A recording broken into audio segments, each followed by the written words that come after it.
Ya, assalamualaikum warahmatullahi wabarakatuh. Selamat berjumpa lagi di mata kuliah interaksi manusia dan komputer. Dan ini adalah pertemuan terakhir untuk penyampaian materi. Dan pertemuan selanjutnya adalah sudah UAS, hitung ya. Nah, sebelum kita masuk ke materi, pada pertemuan sebelumnya kita telah membahas mengenai audio dan agent, ya. Lalu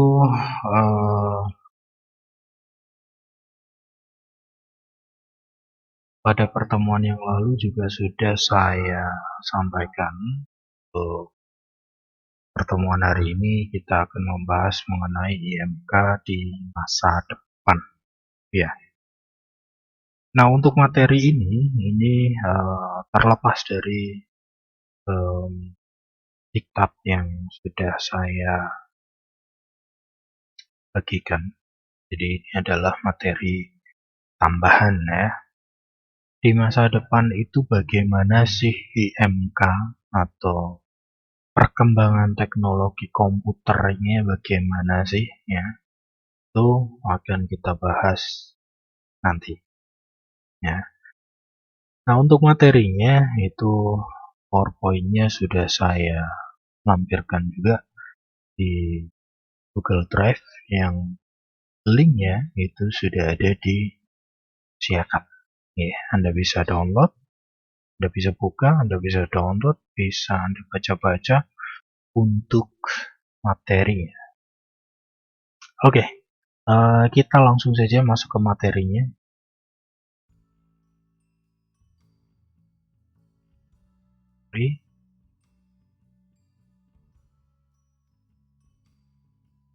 Antarmuka di masa depan. Nah, kalau kita membicarakan tentang antarmuka di masa depan, ya, itu sebenarnya sangat menarik ya, kita membayangkan seperti apa sih nanti komputer itu jadinya, bagaimana sih teknologi, bagaimana sih gitu ya. Nah, mayoritas di dalam sebuah film ya, itu sebenarnya sedikit banyak telah menggambarkan bagaimana teknologi yang digunakan oleh manusia ke depannya nanti seperti apa. Contohnya saja, dulu pernah ada,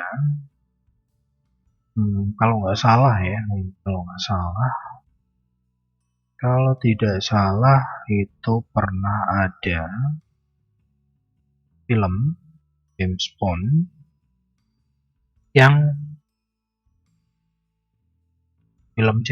tapi yang dulu ya, yang jadul ya, sebelum adanya handphone ya, itu pernah ada adegan yang menggambarkan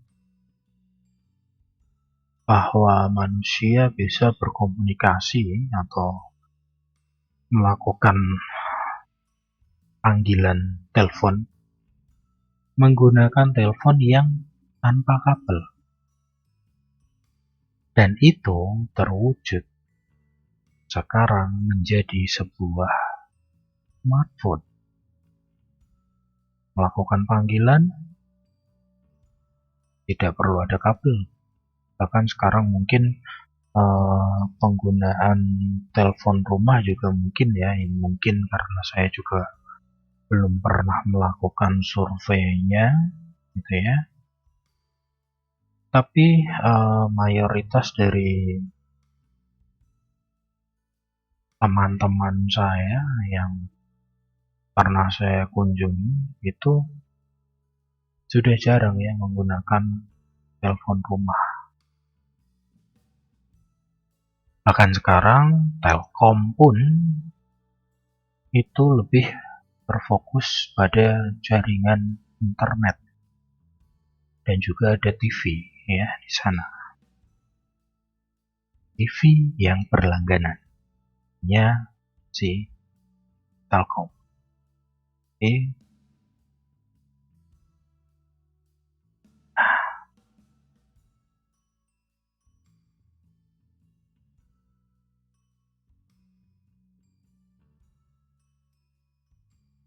Nah ya, kelihatan ya.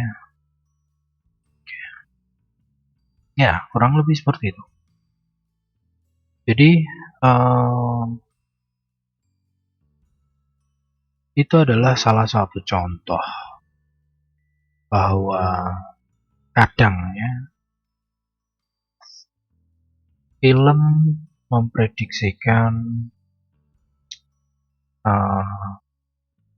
teknologi yang akan ada di masa depan. Mungkin pernah ada juga film yang mobilnya berjalan sendiri, pengemudinya nggak perlu pegang setir, tiduran aja selesai udah sampai. Itu udah ada ya, mungkin kita jarang lihatnya. Oke, kita bahas. Nah, di dalam interaksi manusia dan komputer, itu sebenarnya kita pernah membahas ya mengenai fase perkembangan interaksi manusia dan komputer. Yang pertama ada era mainframe, ya, satu komputer yang menggunakan banyak. Kemudian pada tahun 80-an itu era personal computer, satu komputer, satu user. Tapi nggak juga ya, karena pada zaman dulu di Indonesia ya tentunya di wilayah saya ya, entah di Indonesia di bagian yang lain mungkin berbeda. Di wilayah saya satu komputer penggunanya banyak ya, pada ngantri warnet gitu ya. Satu user, satu komputer penggunanya masih banyak, warnet contohnya. Walaupun di sana mereka menggunakan personal computer, tapi mereka menyewakan komputer tersebut sehingga satu komputer itu digunakan oleh banyak orang. Kemudian di era 2000-an itu era mobile ya. Satu user bisa menggunakan beberapa komputer. Nah, apabila Anda mempelajari dengan seksama dan dalam tempo yang selama-lamanya gitu ya. Jadi kalau misalkan Anda mempelajari dengan benar-benar pelajari, sebenarnya handphone yang Anda miliki, smartphone yang Anda miliki, fungsinya tidak hanya scrolling, tidak hanya untuk foto, selfie, EV, ngevlog, ya. Sebenarnya dengan menggunakan handphone, itu kita juga bisa mengendalikan peralatan elektronik yang ada di rumah kita. Tapi tentunya peralatan elektronik yang smart juga. Kalau peralatan elektroniknya nggak smart ya nggak bisa ya. Ini contohnya saat ini sudah banyak sekali smart TV ya. Kemudian ada juga smart lamp ya, lampu yang smart. Kita bisa matikan, kita bisa nyalakan menggunakan handphone kita. Sangat mudah. Kemudian apalagi ya? mungkin ada smart mesin cuci, nggak ngerti ya. Saya belum pernah menemukan sih. Cuman yang pernah saya lihat adalah smart TV dan juga smart lamp atau lampu yang smart. Kita bisa nyalakan, kita bisa matikan dari jarak jauh, ya. Lalu ada apa? Mungkin CCTV, ya. Itu yang paling mudah ya TV, ya. Cuman CCTV sekarang juga bagus ya. Kita bisa gerakkan posisinya. Kita pengen lihat dari mana, dari sudut mana, pengen lihat kemana, itu bisa kita atur menggunakan komputer atau handphone kita. Nah, ini adalah era mobile, di mana satu user itu bisa mengendalikan beberapa komputer. Ya tentunya alat elektronik yang smart tadi, itu pastinya sudah ada chipnya ya, dan itu mungkin bisa dikatakan sebagai komputer juga.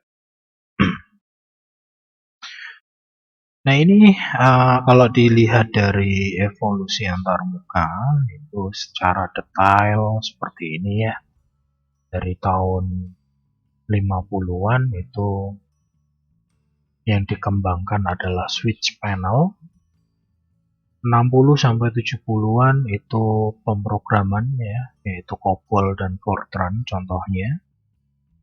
Kemudian pada 70 sampai 90-an ini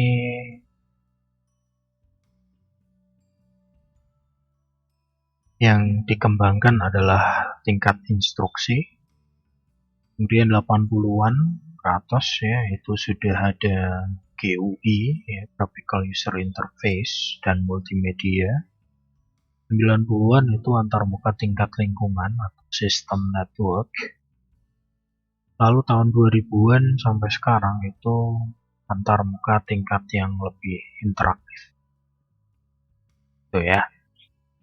Nah, cuman pengalaman saya ya, itu saya kelahiran 88. Saya pernah dulu waktu SMP itu masih komputernya masih belum GUI, masih belum multimedia. Entah mungkin itu memang kurikulumnya ya. Jadi ya waktu itu belum mengerti kalau komputer itu bisa untuk nyetel musik. Taunya nyetel musik ya harus pakai kaset. Gitu ya. Mungkin perkembangannya ya beda setiap negara. Nah, user interface di masa depan akan meningkat dan akan lebih banyak berorientasi objek daripada pengolahan fungsi. Contoh teknologi di masa depan yang pertama adalah holographic. Teknologi yang menggunakan hologram sebagai output atau keluaran. Nah, kalau misalkan kita mengingat ya, kita lihat gambarnya seperti ini. Teknologi ini contohnya ada di film mungkin Iron Man ya, Avengers, dan masih banyak sekali film-film yang lain yang menggunakan holographic. Bahkan kalau tidak salah ya,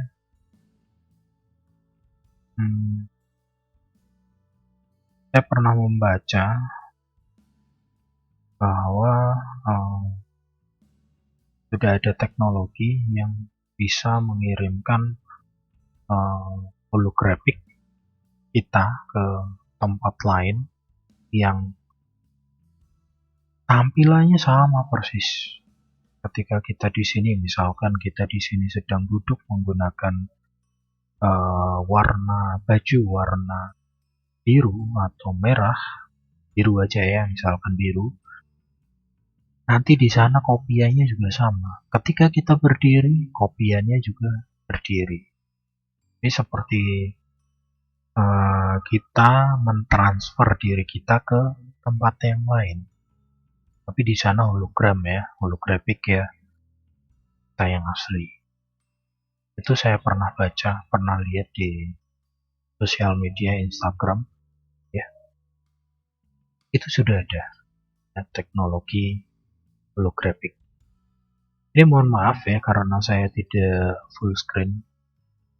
Alasannya apa? Alasannya adalah karena kemarin waktu saya full screen jaringannya terputus dan saya nggak tahu ya, kalau di Lazio seperti ini saya nggak bisa ngecek untuk sinyalnya. Jadi mohon maaf saya tampilkan seperti ini ya. Kemudian yang pertama tadi holographic, yang kedua adalah feature gadget. Feature gadget adalah pengembangan dari gadget yang telah ada dengan teknologi yang jauh lebih berkembang tentunya. Nah, contohnya seperti ini ya. Ada handphone yang menampilkan ya menunya, kemudian kita tidak perlu memegang handphone ya, kita cukup memilih menunya saja, nanti sudah bisa menampilkan, sudah bisa menjalankan aplikasi gitu ya. Nah, ini juga di film-film juga sudah banyak ya, cuman kalau yang real itu saya belum pernah lihat. Mungkin sebentar lagi ya, karena di sini di dunia ini sedang ada pandemi, yang mana pandemi tersebut menyebabkan kita tidak boleh banyak bersentuhan. Ya, kita bisa menghindari penularan entah itu virus, entah itu bakteri dengan teknologi ini. Asik, kan? Kemudian yang selanjutnya adalah teknologi digital. Pengembangan berbagai teknologi yang sudah ada seperti TV, kulkas, dan lain sebagainya yang memiliki fungsi lebih dari sekedar fungsi defaultnya. Sebagai contoh, saat ini TV berkembang yaitu Android TV. TV yang dulunya hanya digunakan untuk menonton TV aja, kita sekarang bisa install aplikasi di sana. Kita koneksikan ke internet, kita bisa buka YouTube di sana. Kalau zaman dulu, YouTube sendiri, TV sendiri. Dan sekarang sudah bisa. Ya, TV kita install YouTube, kita bisa putar YouTube di TV. Ya, kita nggak perlu pegang HP.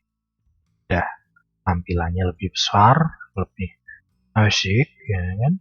Nah, next adalah display glass. Display glass itu merupakan teknologi yang mengubah fungsi kaca biasa sehingga dapat digunakan sebagai media proses input ataupun output.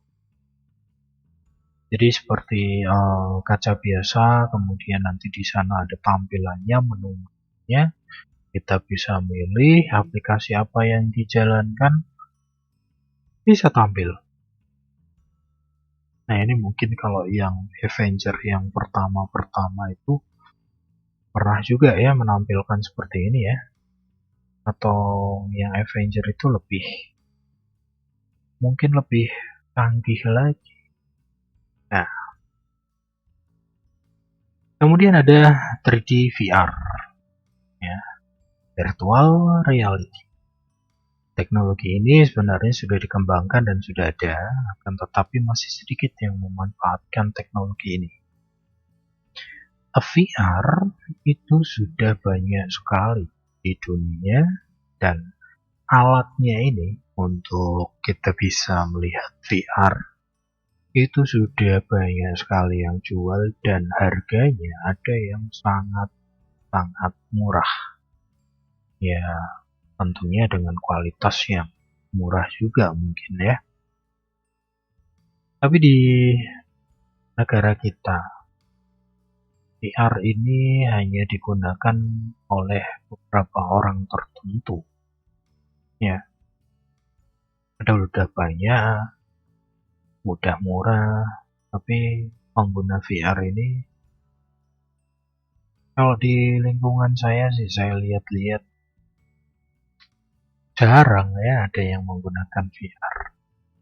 Teman-teman nongkrong gitu aja video callan pakai VR itu jarang ya.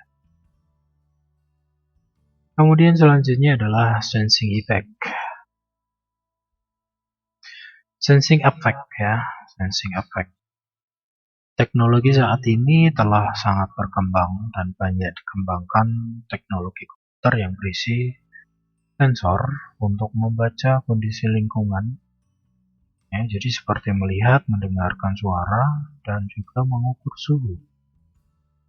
Nah, sensing effect ini yang paling sederhana yang pernah mungkin yang sudah ada adalah sudah banyak digunakan adalah sensor parkir mobil.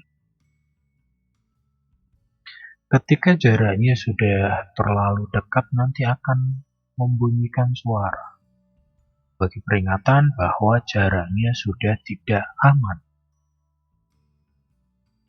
Nah, itu sederhananya. Dan sekarang ya sudah dikembangkan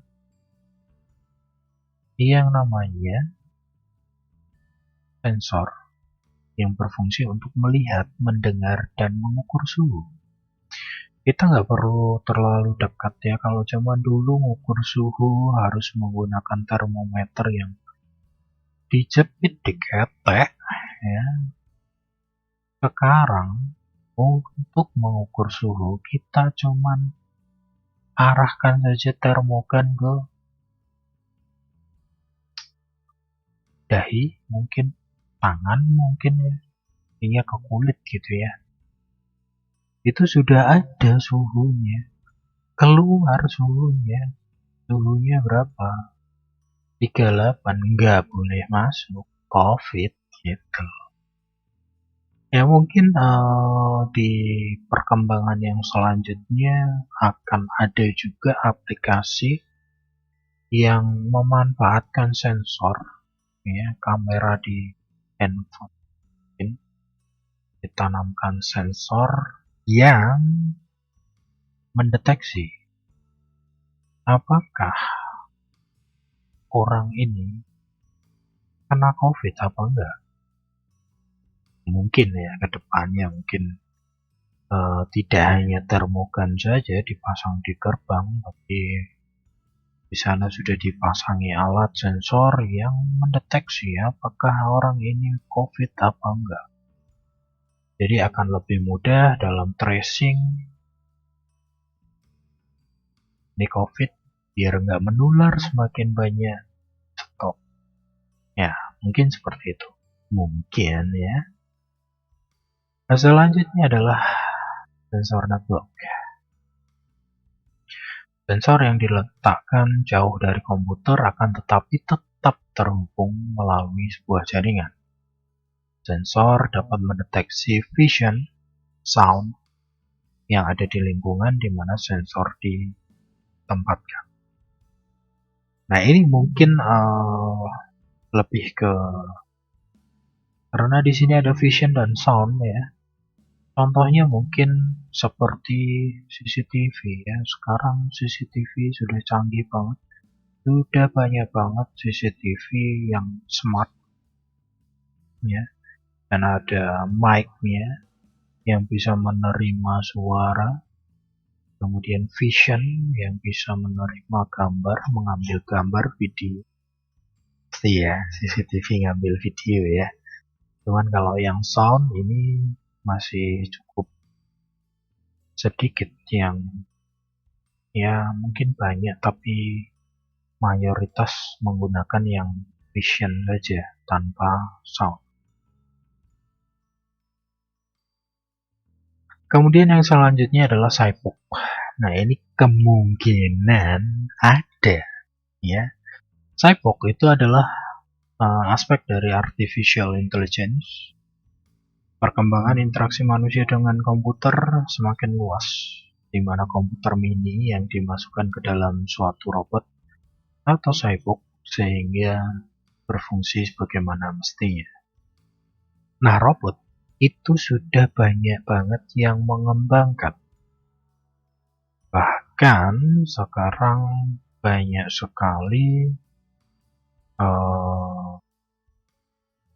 robot yang ditanami atau diberikan artificial intelligence.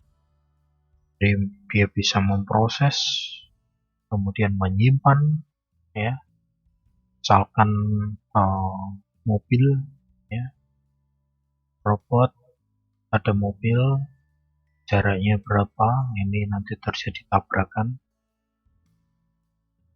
harus menghindar pada jarak berapa, mobil kecepatan berapa, nanti dia bisa mempelajarinya. Ya kayak di film-film gitu ya, banyak ya filmnya ya. Next ada alat penerjemah bahasa hewan. Nah ini banyak ya yang pengen bisa dengar hewannya tuh ngomong apa. Tapi kadang juga ketika kita mendengarkan suara hewan, kita nggak ngerti sih hewan itu mikirnya apa. Para ilmuwan mengembangkan sebuah rancangan alat kecerdasan buatan atau artificial intelligence yang digunakan untuk menganalisa suara dan ekspresi hewan untuk diterjemahkan ke bahasa yang dapat dipahami manusia. Mungkin sederhananya adalah saya lapar, saya haus, ya, itu yang paling sederhana dari hewan. Ketika dia lapar, ekspresinya seperti apa, suaranya bagaimana dikeluarkan. Ketika haus, suaranya seperti apa, ekspresinya seperti apa, gitu ya. Dan itu mungkin di masa depan akan ada juga. Lalu ada embodied interaction. Ketika user dapat melakukan input hanya dengan sentuhan tangan atau bagian tubuh lainnya tanpa menggunakan mouse atau keyboard. Nah ini jauh banget ya. Tapi semoga kita bisa ya, merasakan itu. Kemudian ada komputer model pena. Ya. Komputer model pena disebut PISM. Yang diambil dari bahasa Rusia yang artinya adalah tulisan. Konsep pembuatan PISM adalah paket komputer pena dengan 5 fungsi: ponsel, virtual keyboard, proyektor, kamera, dan juga dilengkapi personal ID password. Secara prinsip, ciri-ciri komputer masa datang adalah lebih canggih, murah, memiliki kemampuan diantaranya melihat, mendengar, berbicara, berpikir, dan lain sebagainya. Kemudian ada juga Human Interface Eye Movement, ya, dalam bahasa Indonesia, pengendali pointer lewat gerakan mata. Jadi ini akan mempermudah pengguna, khususnya pada orang-orang yang mengalami difabel fisik, ya, terutama bagian tangan, yang cara kerjanya adalah menggunakan sensor gerakan mata, memanfaatkan sinyal yang dipancarkan oleh mata, diolah, kemudian dimanfaatkan untuk mengendalikan pointer. Alat ini dikoneksikan ke komputer dengan memanfaatkan USB. Lalu ada self-driving car. Nah ini ya, itu pastinya Anda semua sudah pernah lihat, entah itu di TV atau secara langsung. Nah ini sudah ada, sudah sudah ada ya. Tapi di Indonesia sendiri self-driving car hanya untuk saat ini ya, hanya dimiliki oleh orang-orang tertentu yang memiliki kemampuan secara finansial. Masuk mobil, nyalakan, menunjuk di peta, ya, tujuannya mau kemana, klik saja, tiduran, selesai. Kemudian ada teknologi di balik self-driving car ini. Apa saja sih? Ya, ada computer vision, ada sensor fusion, ada localization, ada path planning, kemudian juga ada control. Nah, sebelum saya akhiri, ya mungkin Anda ada yang menjadi seorang gamer, ya, yang kewibu-wibuan. Nah, ini sudah ada, saat ini sudah ada yang namanya VR, yang dilengkapi dengan mungkin joystick ya, yang bisa dipegang di tangan, dan kita bisa main seolah-olah kita yang memang benar-benar main di sana. Kita menggerakkan joysticknya dan kita bisa melihat isi dari game.